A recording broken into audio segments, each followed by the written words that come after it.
조금 힘들었을 것 같은데, 제가 이렇게 성경 말씀 나누는 시간만 되면은 좀 안타까운 것이, 처음부터 끝까지 쭉 같이 함께 하면은 이 흐름을 이제 같이 따라올 수 있고, 느끼는 바가 많을 텐데, 중간에 이제, 의도치 않게 이제 이렇게 참석하지 못하는 분들은 이 흐름대로 따라오지 못하는 것이 있어서 좀 그게 많이 좀 안타까워요. 우리가 이제 뭐 의무적으로 예배 시간 참석하는 것은 아니지만은 이런 흐름들이 끊겼을 때에 좀 안타까운 면이 많다 이거죠. 그래서 될 수 있으면은 이 흐름이 끊어지지 않도록 이 시간들을 좀 이렇게 귀하게 생각하면 좋겠다 생각을 합니다. 지난주에는 우리가 이제 마태복음 15장 중심으로 봤었는데, 그때 이제, 강조된 부분이 이제 15장 6절 아브라함이 여호와를 믿으니 여호와께서 이를 그의 의로 여기시고, 이렇게 이제 이 구절을 가지고 중심으로 이제 쭉 했고, 그때 이제 하나님이, 아브라함과 이제 언약을 맺는, 그런 장면들을 이제, 좀 설명을 좀 했었죠. 그때 이제 15장만 해도 이제 우리가 눈여겨보면 아브라함 이름이 아브람입니다. 아브람. 근데 이 아브람이라 하는 말이, 이제 오늘 읽은 18장에 와서는 아브라함이 됩니다. 아브라함. 여기 중간에 이제 변화가 생겼죠. 그죠? 그 변화가 이제 16장, 17장에서 이제 변화가 생겼는데, 이제 시간관계상 우리는 이제 16장, 17장 건너뛰고 18장으로 바로 왔습니다. 그래서 이제 16장, 17장의 내용을 살펴봐야 되는데, 조금 시간이 좀 걸릴 것 같아도 조금 이해해 주시기 바랍니다. 이제 16장에서는 이제 아브라함이 자기 아내 사레가 이제 그게 이제 생리가 끊어졌으니까 이제 이제 희망이 없어가지고, 이제 그 아내 사레의 여종인, 하가를 갖다가 품게 됩니다. 그래서 이제, 태어난 사람이 이스마엘, 16장의 내용입니다. 그 이스마엘이 태어났고, 이제, 이스마엘이 태어났는데, 이제 그 여종으로 태어난 이스마엘은, 지금 아람 민족이 됩니다. 아람 민족이 돼가지고, 아람 민족이 됐고, 그리고 이제 이 이스마엘이 13세 때에 하나님이 아브라함과 다시 언약을 맺는데, 그게 이제 할례죠, 할례. 그러니까 이제 할례를 함으로써 이제 언약의 표징으로 삼게 됩니다. 언약의 표징인데 무슨 언약이냐 하면은, 이제 아브라함의 자손이 될 것이다 하는, 그러니까 아브라함의 후손이 크게 번성하게 되는데, 아브라함의 이제 후손이다라는 증표가 이 할례를 뗀다, 이렇게 이제 얘기하는 거죠. 자, 17장 14절에 보면 이렇게 나옵니다. 할례를 받지 아니한 남자 곧 표피를 베지 아니한 자는 백성 중에서 끊어지리니 그가 내 언약을 배반하였습니다. 여기서 이 언약은 이제 할례 언약인 거죠.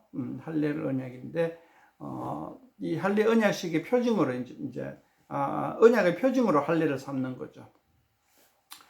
자, 근데 이제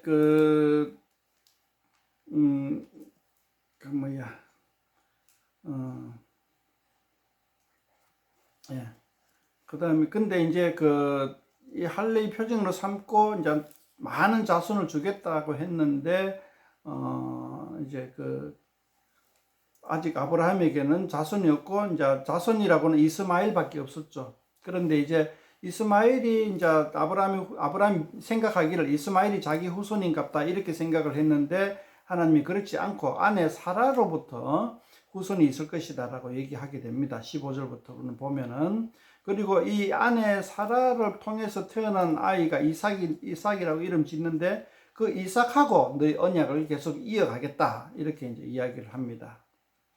그리고 그렇게 함으로써 이제 할례 언약을 세우는데, 그 할례 언약을 실행할 때 남자의 표피를 벨 때가 이스마엘이 13세 때 시행을 했습니다. 그 언약식을 한 거죠. 언약식이 이제 표피를 벤 건데, 그래서 지금도 아람 민족이 할례를 행하고 있는데, 아랍 민족의 할례는 13세 때에 할례를 행합니다. 의식을 합니다. 지금도 그렇게 하고 있죠. 이슬람 종교를 믿는 사람들은 13세 때에 할례를 합니다. 그 이야기가 이제 16장, 17장에 나오고, 이제 그 17장에서 이제 사라에게서 이제 아기가 태어날 것이라고 얘기를 하죠. 그죠? 그 아기가 태어날 것이라고 얘기하는데, 그 얘기를 갖다가 이제 좀 후에 또 나중에 18장에 보면 나중에 오늘 이제 성경책 읽은 걸 자세히 한번 보도록 합시다. 오늘 이제 18장 1절에 보면은 아브라함이 그 이제 마물의 상수리 나무, 우리나라로 치면은 그 마을의 입구에 있는 큰 나무 같은 그런 상징적인 나무죠. 그 나무에 앉아서 쉬고 있는데 어떤 사람들이 와가지고 이제 그 사람들을 영접하는데 이제 그 사람들이 천사들이라는 거죠. 그러니까 이제 아브라함은 이미 이 천사들과 사람들을 구분할 수 있었던 것으로 여겨집니다. 이미 그 18장쯤에 오면은 하나님이 여호와께 나타나서 계시한 적이 한 6번째예요. 그러니까 아브라함이 굉장히 자주 나타났다는 거죠. 그러니까 여호와 하나님 자신이 나타나셨거나 아니면은 천사를 통해 계시하셨거나 하는 것이 이 18장에서 현행할 때가 벌써 6번째라는 겁니다. 그런 만큼 이제 자연스럽게 그런 여호와와 하나님의 천사들을 이렇게 인식할 수 있는 눈이 생겼다, 이렇게 볼 수가 있겠습니다. 그래서 이제 그런 천사들과 여호와 하나님을 이제 대접할 때에 다시 아브라함에게 이야기하겠죠. 이제 네가 내년에 사라가 잉태할 것이다, 이렇게 얘기하는 거예요. 그러니까 아주 몇 년 전에 이제 사라에게서 아기가 태어나면 그 아기로부터 이제 내가 네 언약을 이어갈 것이다, 이렇게 얘기했는 그 여호와 하나님의 말씀이 이제 사라가 잉태하기 1년 전에 나타나 가지고 사라에게 내년에 잉태할 것이다, 이렇게 얘기하고 사라가 속으로 웃는 거예요. 에이고 참나, 내가 무슨 아기를 맡겠나 하면 그렇게 이제 했는데 또 천사로부터 이제 핀찬을 받는 거죠. 여호와 하나님부터 핀찬을 받는 거예요. 근데 처음에 이제 아브라함이 그렇게 했을 때 아브라함도 속으로 웃었어요. 17장 17절에 보면은 아브라함이 엎드려 웃으며 마음속으로 이르되 100세 된 사람이 어찌 자식을 낳을까? 90세 되는 사라가 어떻게 아이를 출산할까? 하고 이제 아브라함도 웃었어요. 그리고 사라도 지금 웃었고. 그래서 이 두 부부가 웃었기 때문에 이름이 이삭이 돼서, 이삭은 웃음이라는 뜻이죠. 그죠? 네, 그러니까 이제 그렇게 해가지고 이제 그 다음에 아브라함이 100세 되는 때에 아이가 태어나게 됩니다. 아이가 태어나게 되는 거는 이제 또 뒤에 이야기로 나오고, 이제 오늘은 그런 이제 하나님의 예언이 있고 난 다음에 그 사람들이 또 두 번째 소식을 전해옵니다. 그러니까 그 잉태 소식, 사라가 90세 된 아내가 잉태할 것이다 라는 좋은 소식과 함께 16절부터는 오늘 제가 이제 오늘 굉장히 중요한 내용이 나오는데, 이 18장 16절부터 굉장히 중요한 내용이 나옵니다.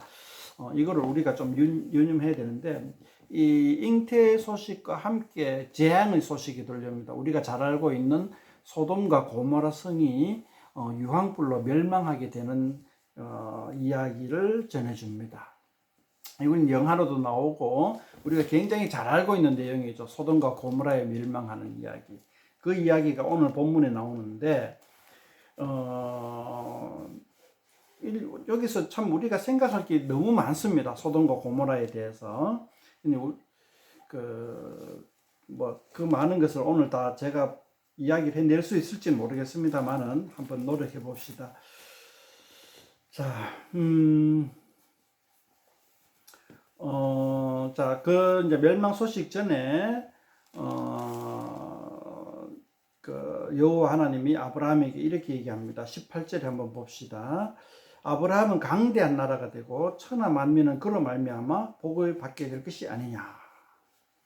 자, 천하 만민이 아브라함으로 인하여서 복을 받게 된다 하는, 어떻게 복을 받게 될 것이냐 하는 게 이제 19절에 한번 나오는데, 이 19절 말씀은 제가 볼 때 매우 중요합니다. 그래서 우리 여기 있는 분들은 아마 이걸 마킹으로 좀 표시해 놓으면 좋겠는데 아주 강렬한 표시로 표시를 해 놓으면 좋겠어요.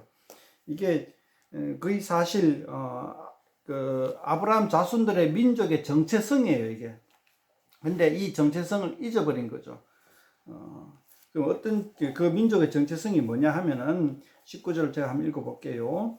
내가 그로 그 자식과 건속에게 명하여 여호와의 도를 지켜 의와 공도를 행하게 하려고 그를 택하였나니 이는 나 여호와가 아브라함에게 대하여 말한 일을 이루려 함이니라.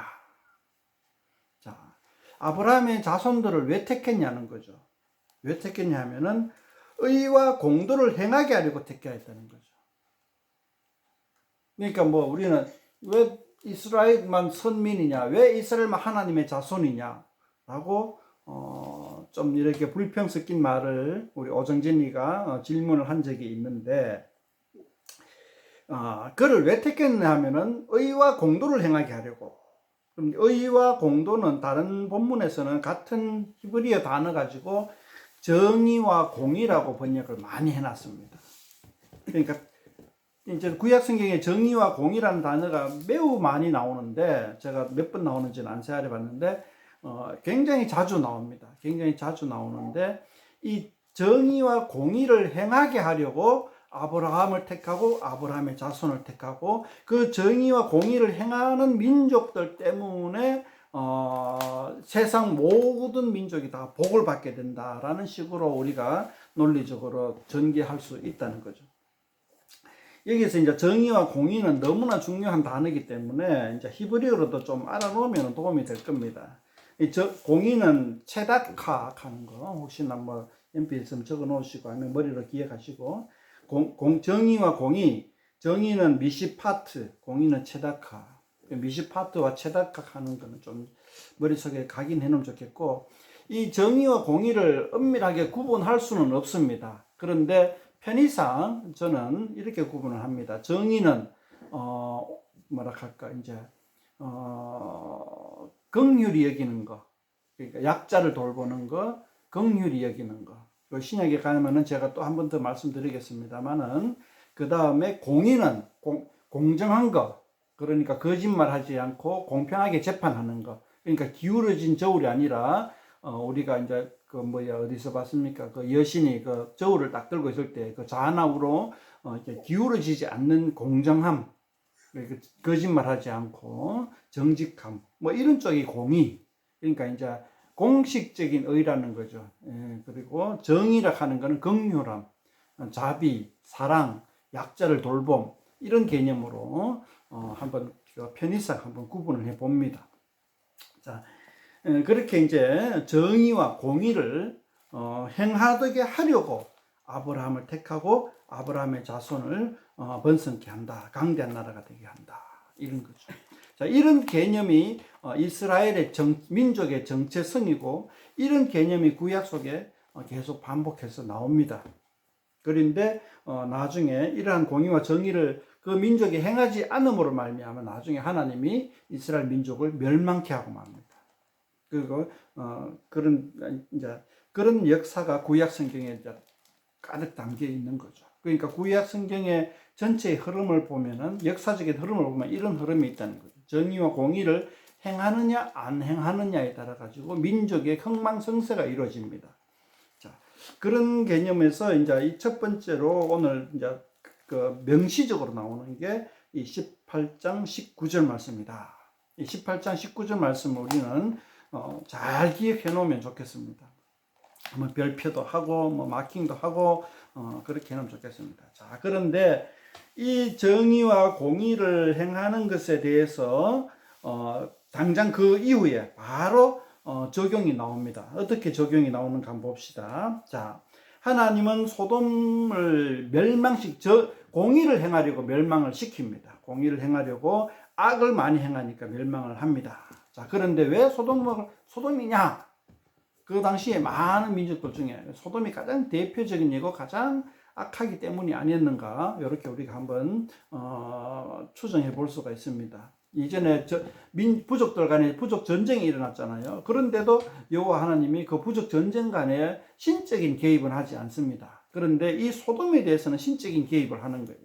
그러니까 우리가 이제 여러 가지 상황을 봤을 때 소돔과 고모라는 성적으로 너무 문란했다 이렇게 얘기를 하는데, 성적으로 제가 봤을 때 성적으로 문란한 거는 가장 대표적인 악이다라는 거죠. 그러니까 단순히 성적인 문란이 아니고 여기서는 이제 봤을 때 성폭행이 일어난다는 거죠. 성폭행이라는 것은 폭행 중에 가장 비인격적인, 그러니까 인간성을 말살시키는 폭행이라는 거죠. 우리가 이제 폭행하는 것도 주먹으로 때리는 것도 있지만은 뺨으로 칠 때에 더 모욕감을 느끼잖아요. 그 다음에 그보다 더 모욕감을 느끼고 인격적으로 완전히 그 인권이 말살되는 것이 성폭행이다 이렇게 저는 생각을 하고, 성적으로 문란하다 하는 것 때문이 아닌, 그러니까 이제 성폭행 때문이다 이런 정도로 한번 우리가 생각해 볼 수 있고, 물론 성적으로 문란한 것도 제가 볼 때는 성경적이지 않다, 성경에서 권하지 않는 것이고 상당히 불합리한 것이다라고 판단이 되지만은, 그것보다도 이제 현대인에게 있어서 더 의미가 있는 것은 성폭행이 아닌가 이렇게 생각하고, 그 성폭행은 그 소돔의 악을 갖다가 가장 단편적으로 드러내는 것이다 이렇게 한번 저는 판단을 해봅니다. 그리고 여기 보면은 이제 부르짖는다 하는 말이 나와요. 네. 지금 어디니까 20절과 21절에 부르짖는다. 그러니까 이제 그 악행에 대해서 신께 그냥 이제 항소하는 거죠. 왜 이렇게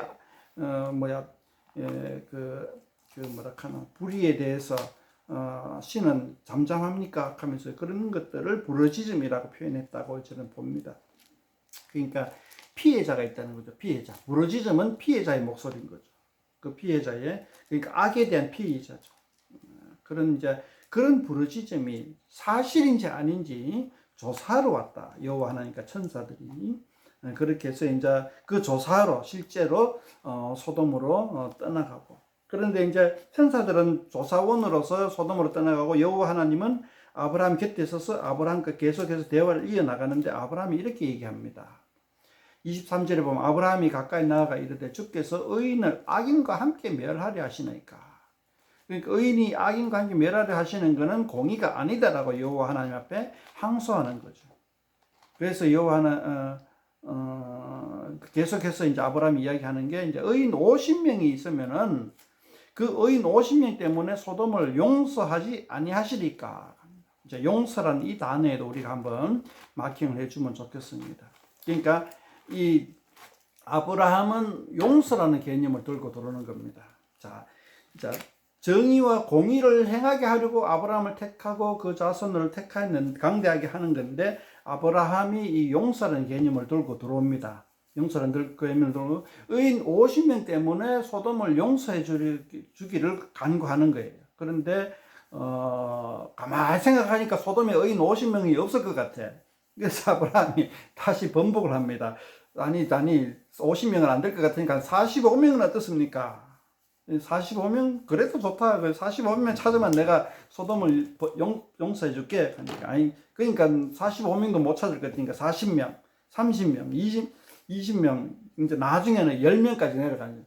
10명을 찾으면 용서해 주시겠습니까? 하니까 그 결과가 이랬냐 하면은 10명만 찾아도 내가 멸하지 아니할게 하고 여호와 하나님 그 자리를 떠나버립니다. 자꾸 숫자를 더 줄일까 싶어 겁이 나는 거죠. 여호와 하나님이. 그래서 결국은 의인 10명이 없어서 소돔이 망하게 됩니다. 멸망하게. 자, 그리고 이제 그게 이제 아브라함과 이제 여호와 하나님과의 대화죠. 그러니까 이제 요즘으로 치면은 기도라 이렇게 생각하시면 되겠고, 그런데 이제 여기서 아까도 얘기했지만은 이제 용서라는 거. 그 다음에 25절 한번 읽어봅시다. 25절에 보면은 주께서 이같이 하사 의인을 악인과 함께 죽이시면 부당하다. 그러니까 정의가 아니란 말이죠. 의인과 악인을 함께 하심도 부당하다. 그러니까 이 부당이라 하는 말은 정의와 공의와 반대되는 말이죠. 세상을 심판하신 이가 정의를 행하실 것이 아닙니까? 자, 의인과 악인을 함께 하는 것은 부당하고, 그렇게 심판하는 것은 정의를 행하는 것이 아니다. 여기서 정의라는 것은 아까 얘기했다시피 히브리어로 볼 때 미시파트라고 합니다. 미시파트. 체다카와 미시파트에서 미시파트 정의. 제가 이제 편의상 정의를 뭐라고 했냐면은 긍휼, 자비, 뭐 약자를 돌봄 이런 거 있다라고 제가 말씀드렸다시피 여기서도 이제 의인과 악인을 함께 멸하는 거는 그런 긍휼과 자비, 용서 그런 것이 아니다라는 거죠. 그러니까 여기서 이제 용서라는 개념이 정의라는 개념의 하위 개념으로 나온다. 이렇게 한번 우리가 생각해 볼 수가 있다는 거죠. 자, 이 용서라는 개념이 신약 마태복음에 들어가면은 굉장히 자세하게 잘 나옵니다. 그러니까 이 용서라 하는 게 의인이 아니고 뭐 죄를 갖다가 일곱에 70번을 하더라도 제가 용서해 줄까? 회개하거든 용서해 주라 하는 개념이 마태복음에 나옵니다. 그런 개념과 이 아브라함의 개념이 딱 통하는 거죠. 이제 이 아브라함이 왜 하나님이 택하셨는가라는 것이 요 에피소드를 통해서 우리가 한번 추정해 볼 수가 있는 거죠. 자, 그래서 이제 그 다음에 이제 그 천사들이 소돔에 들어가서 과연 진짜 소돔의 죄악이 어느 정도인가 확인해 보러 이제 가는데 그 내용은 이제 19장에서 나옵니다. 그 내용인데 뭐 그것도 뭐 자세하게 이야기하자면 시간이 걸리니까 나중에 한번 읽어보시면 좋겠습니다. 이 성적으로 얼마나 문란하고 힘든 상황인지 그 성폭행이 얼마나 악랄한지에 대해서 18장을 읽어보면 나오고 그 다음에 이제 소돔에서 이제 소돔이 멸망할 때 롯과 롯의 아내와 롯의 두 딸이 나옵니다. 탈출합니다. 탈출해가지고 롯의 두 딸이 자기들과 정혼한 사이하고 그러니까 요즘으로 치면 남친이죠. 남친이 죽어버려가지고 이제 희망이 없으니까 자기 아버지하고 동침해가지고 아기가 태어납니다.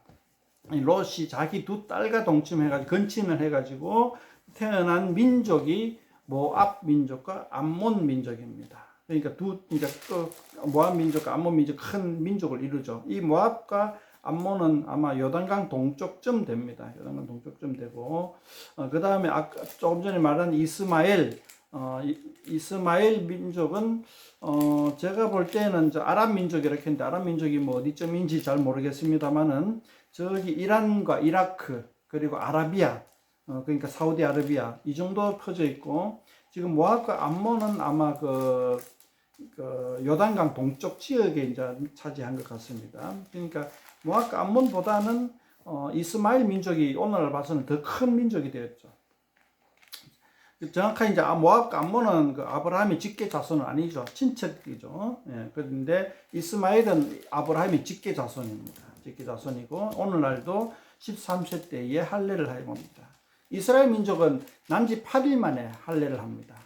태어난 지 일주일 지나서 할례를 해버리고 굉장히 좀 의료적으로 위험한 거긴 한데 그렇게 하는 거고 그 다음에 아랍 민족은 13세 때에 할례를 행합니다. 그런 것들이 요 창세기 17장의 내용 가지고 16장의 내용 가지고 그렇게 하는 것이고 자 그거는 이제 그런 그 전통들의 그 근원이 뭐냐 하는 것에 대해 말씀드리는 건데 오늘 중요한 거는 18장 16절부터의 말씀입니다. 이 말씀을 통하여서 우리가 이스라엘 민족의 하나님이 이제 선민의 하나님이 택한 민족의 정체성이 무엇인가에 대해서 한번 이야기해주고 있는 중요한 본문이다. 이렇게 한번 우리가 생각해 볼 수가 있습니다.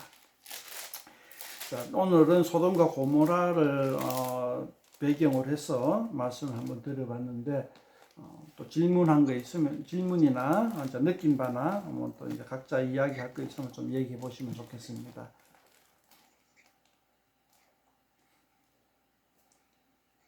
요약 좀요. 요약 다 했잖아. 정진이가 요약을 해보. 머릿속에 뒤죽박죽이 되어 있어가지고. 그럼 뒤죽박죽 되는 거를 한번 이야기를 해주면 뭐가 뒤죽박죽인지 제가 한번 정리를 해드리겠습니다. 예. 아브라함이 일단 그 메소포타미아에 있다가 이스라엘 땅으로 갔다가 이집트 갔다가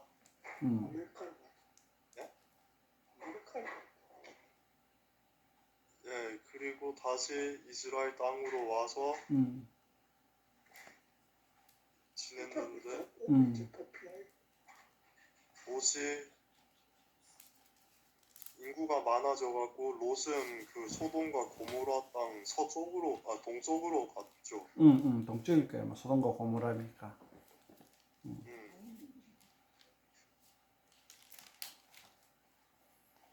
그런데 부족 전쟁이 일어났고, 네, 일어났고 아브라함이 롯을 구했고 음, 롯과 그 가족도 구했겠죠? 다 구했지. 롯의 가족뿐만 아니고 그 소돔과 고모라 사람들도 다 구해냈지.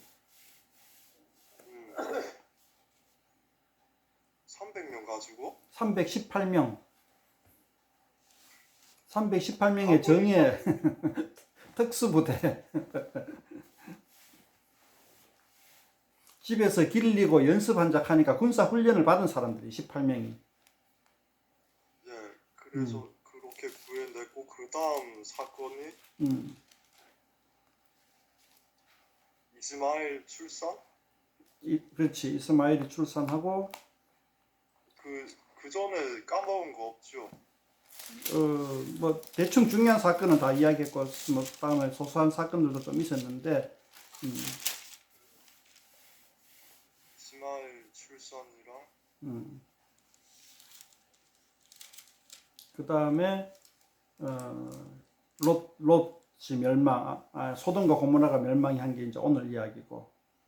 아니 그 전에 싹 어쩌고 저쩌고 있잖아요. 그러니까 이제 정진이가 얘기한 것 중에 이제 여호와 하나님과의 언약식이라든가 계시라든가 이런 것들이 다 통째로 다 빠졌는데 그것들이 제일 중요한 건데.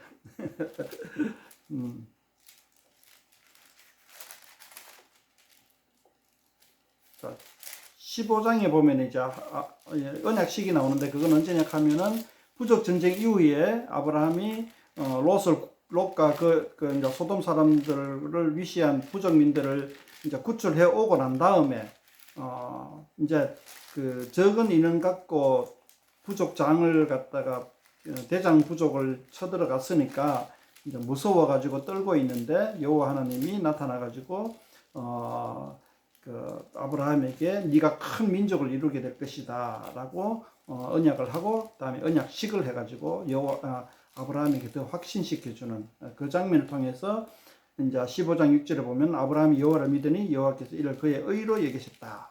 우리가 이제 중요한 구절 중에 하나가 이제 15장 6절 이렇게 하면 줄 끊으면 좋겠고, 그 중에 이제 부족 이제 급습해 318명 가지고 급습해 가지고 구출하고 난 다음에 여러 가지 이제 되찾아온 재물을 10분의 1을 갖다가 멜기세덱에게 여호와 하나님의 제사장 멜기세덱에게 10분의 1을 드렸다 하는 거, 이 에피소드도 굉장히 중요하다. 14장 17절부터 있었던 거. 예, 그 다음에 이제 할례 17장에 이제 할례 표피를 베는 할례가 있었다. 이거는 이제 유대교에서 굉장히 중요한 의미가 있는 거죠. 그런데 이제 사도 바울이 이 창세기 17장의 내용을 갖다가 이제 많이 약화시킵니다. 그 할례가 중요한 게 아니고 마음의 할례하는 것이 중요하다. 이렇게 얘기하고 17장의 할례 의식을 푸는 것보다 15장에 아브라함이 여호와를 믿는 게 더 중요하다고 사도 바울이 그렇게 얘기를 하죠. 17장의 할례보다도. 그러니까 17장 14절에 보면은 할례를 받지 않은 남자 표피를 베지 아니하는 자는 백성 중에서 끊어지리라 하는 이것 때문에 할례를 굉장히 고집합니다. 유대인들은. 그런데 사도 바울은 이게 중요한 게 아니고 15장 6절에 나오는 아브라함이 여호와를 믿는 믿음이 중요하다. 이렇게 얘기를 합니다. 자, 그게 이제 신약의 논리의 전개가 그렇게 되는 겁니다. 자, 이 논리 전개를 따라가려면은 이 창세기 내용을 알고 있어야지 논리 전개를 따라갈 수가 있는 거죠. 그죠? 예. 유대인들은 어떤 사고방식 속에 있는가 하는 걸 유대인들의 유대교를 믿는 사람들의 의식을 쫓아갈 수도 있고 그걸 반박하는 사도 바울의 의식도 쫓아가려면은 이 창세기의 배경이 있어야 된다는 거죠.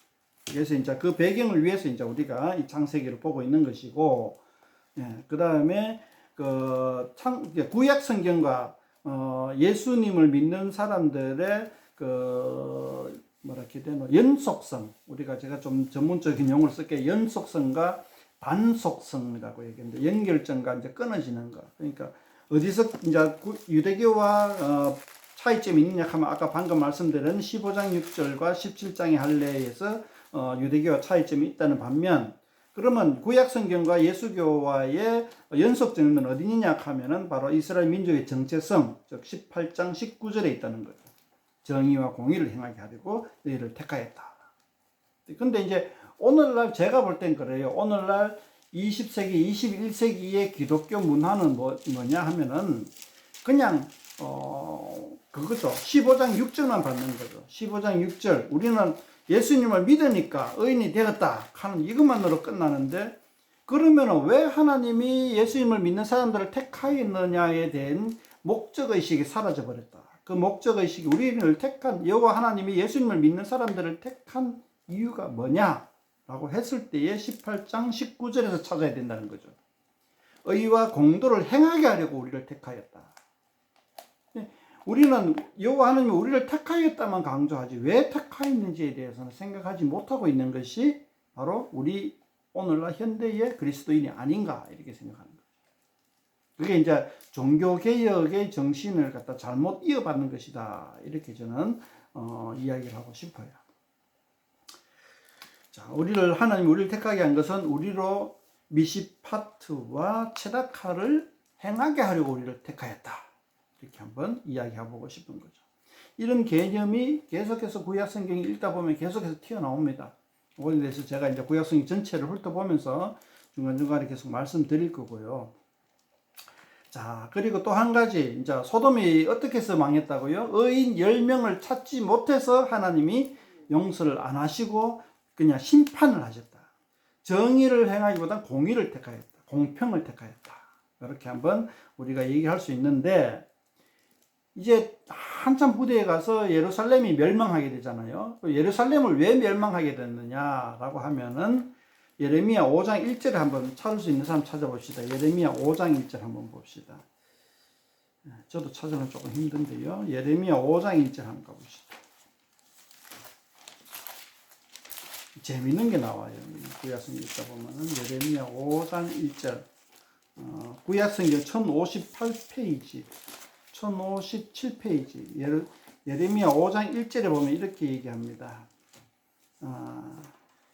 너희는 예루살렘 거리로 빨리 다니며 그 넓은 거리에서 찾아보고 알라. 너희가 만일 정의를 행하며 진리를 구하는 자를 한 사람이라도 찾으면 내가 이 성읍을 용서하리라. 소돔과 고모라와 판박이 구절이 나옵니다. 똑같은 구절이 나옵니다. 다시 한번 제가 읽을게요. 너희는 예루살렘 거리로 빨리 다니며 그 넓은 거리에서 찾아보고 갈라. 너희가 만일 정의를 행하며 진리를 구하는 자를 한 사람이라도 찾으면, 자, 정의가 나오죠. 그 다음에 이 성읍을 용서하리라. 용서가 나옵니다. 단지 단어가 다른 게 뭐냐 하면은 10사람이 아니고 한 사람이라는 겁니다. 그러니까 이때의 예루살렘, 예레미야 시대에 구약 약 680년인가 그때 예루살렘이 멸망했는데 그때의 예루살렘 시대에 소돔과 고모라보다 예루살렘이 더 악랄했다는 거죠. 더 악했다는 거죠. 한 사람도 못 찾은 거예요. 예루살렘에서 예레미야가. 그래서 예루살렘이 멸망했다. 의인 한 사람이라도 찾으면 정의를 행하며 진리를 찾는, 진리를 행하는 게 아니고 진리를 구하는 자를, 정의를 행하며 진리를 구하는 자를 한 사람이라도 찾으면 예루살렘을 용서하겠다라고. 결과적으로 예루살렘이 망해버렸어요. 소돔과 고모라에 의인 10사람이 없어서 망했다면 예루살렘은 의인 한 사람이 없어서 망했다. 이런 역사적 사실들을 통하여서 우리는 여호와 하나님이 얼마나 이 체다크와 미시파트를 행하기를 강력하게 원하는 건지를 알 수가 있다는 거예요. 자, 노아 시대 때는 어땠어요? 노아 식구 8명만 남아있고 나머지는 다 심판에 망했어요. 전 우주적인, 전 세계적인, 지구적인 멸망이 행해졌다면은 지금 오늘 창세기 18장에서는 이야기하기 소돔과 고모라의 국지적인 심판입니다. 자, 이런 여호와의 심판, 그리고 나중에 가면 예루살렘 성읍이 망하는 또 국지적인 심판이 일어나는 거죠. 민족의 심판이 일어나는 거죠. 자, 여기서는 한 도시, 한 부족의 심판이 일어났고, 나중에 되면 한 민족, 이스라엘 민족에 대한 심판이 행해지는 거죠.